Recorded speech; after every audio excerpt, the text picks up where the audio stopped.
রাধে রাধে, সকলকে জন্মাষ্টমীর অনেক শুভেচ্ছা। আমরা মানে গতকাল জন্মাষ্টমী গেছে, তো আমরা কালকে কিছুই করিনি ঠাকুরের সেবায়।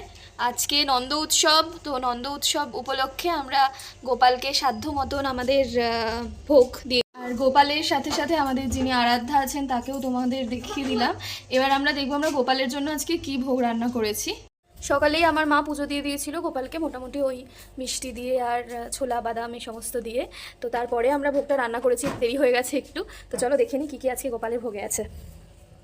প্রথমেই আছে গোবিন্দভোগ চালের অন্ন, রয়েছে মুগ ডাল, রয়েছে পনিরের একটা সবজি, সাথে রয়েছে দেখো কয়েক রকম ভাজা, যেমন বেগুন ভাজা, ঢ্যাঁড়স ভাজা, এটা ঝিঙে ভাজা, কিছু মানে 5 রকম করতে হতো, কিছু ছিল না বলে ঝিঙে ভাজা, এটা আলু ভাজা, কুমড়ো ভাজা, আর এটা হচ্ছে আমাদের গাছের কুমড়ো ফুল, সেটা আজকেই হয়েছে প্রথম, তো সেটা দিয়ে গোপালের জন্য বড়া করা হয়েছে।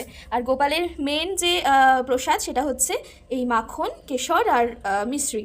সাথে কিন্তু রয়েছে অবশ্যই তালের বড়া, এখানে হচ্ছে পরমান্ন বা পায়েস, সাথে রয়েছে মালপোয়া, এখানে সন্দেশ, লুচি আর নারকেলের নাড়ু। তো এই হচ্ছে আমাদের পুরো ভোগের থালি। ভোগ দর্শনে দুর্ভোগ কাটে, তো তোমরা দেখে নাও। Thank you.